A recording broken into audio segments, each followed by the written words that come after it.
nos visita el doctor Federico Peli Noble, que es neurólogo, docente en la Universidad Nacional de Tucumán y trabaja en Clínica Mayo. Está a cargo de un departamento muy especial del cual poco se conoce en Tucumán.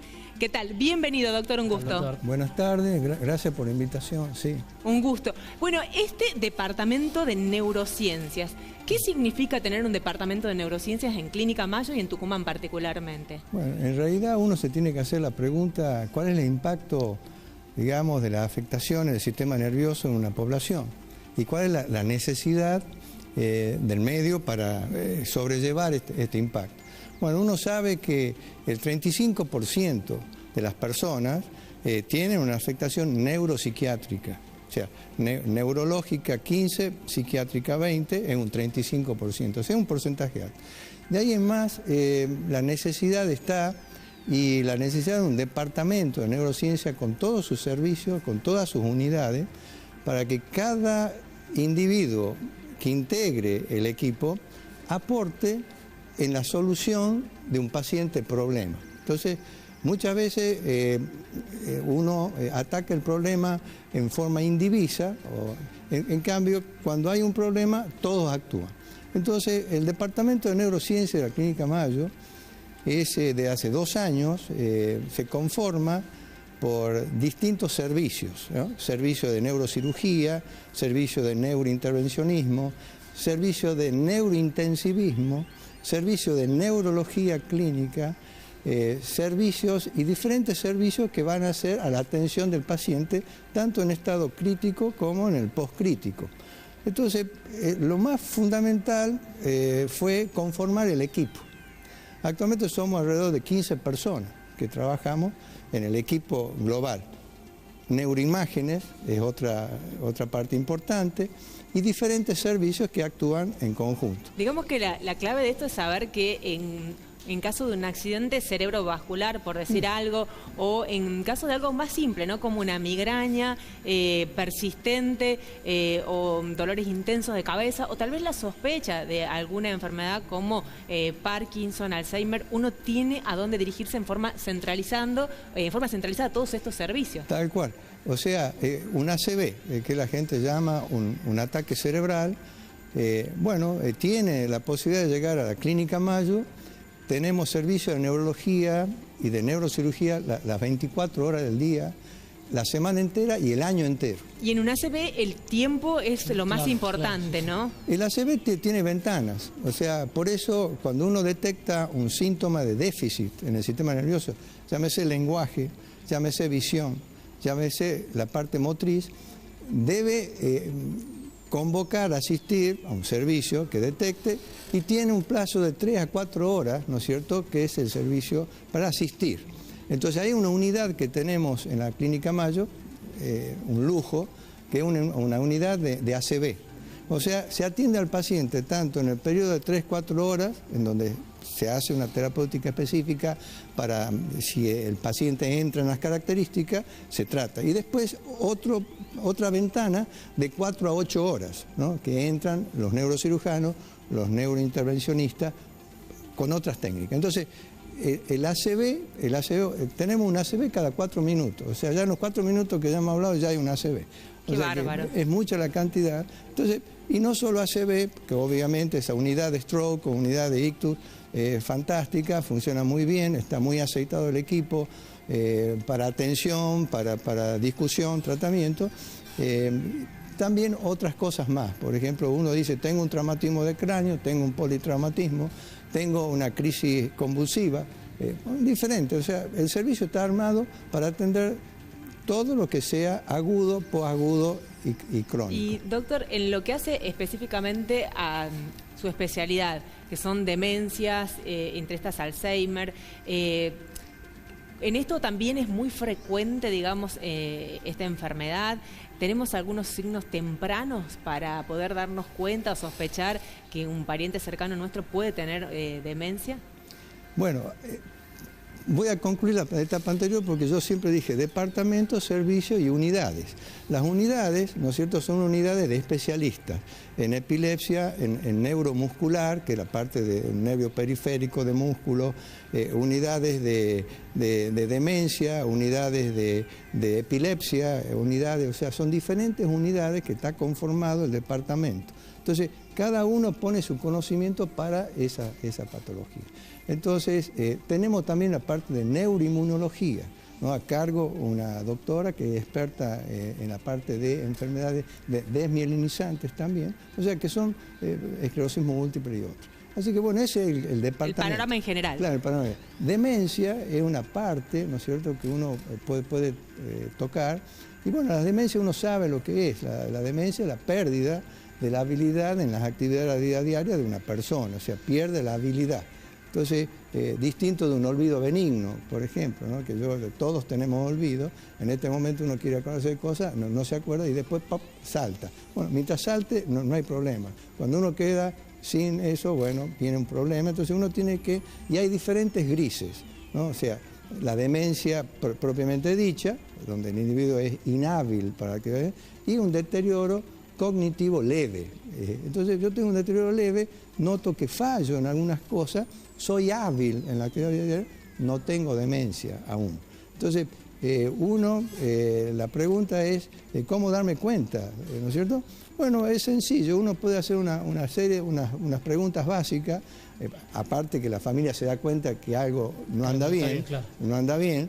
Entonces es distinto el paciente que viene solo a la consulta que el paciente que viene con la familia, son cosas distintas. Si viene con la familia ya hay un problema, ¿no? Claro. Entonces, pero si viene solo todavía es hábil en las cosas. Entonces, pero pruebas concretas, por ejemplo, uno le hace un mini mental, decir qué día es hoy, qué mes es hoy, qué año es hoy, recuerde estas 3 palabras, reste tanto menos tanto, repita esta palabra y después vuelve a repreguntar las palabras que le había dicho que memorice. Bueno, con un pequeño mini mental uno sabe si tiene alguna falla o no. De acuerdo a eso, asiste a un especialista, lo lleva a un especialista.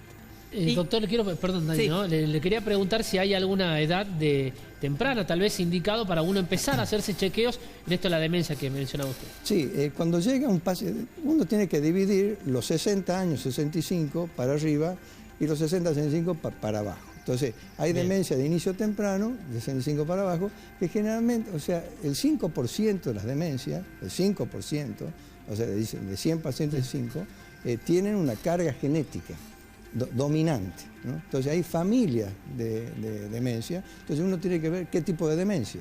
Entonces las demencias son muchas, entonces hay una franja etaria que uno dice 65 para abajo, 65 para arriba. Entonces de ahí, después hay muchos tipos de demencia, no solo Alzheimer. Uno habla de Alzheimer porque es la que uno más conoce, ¿no?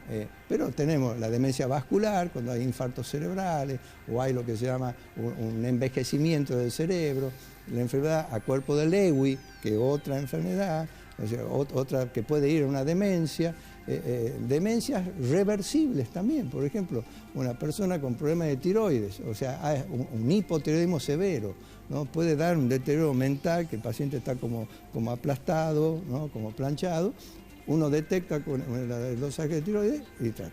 Déficit de vitamina B12, por ejemplo, también es otra causa.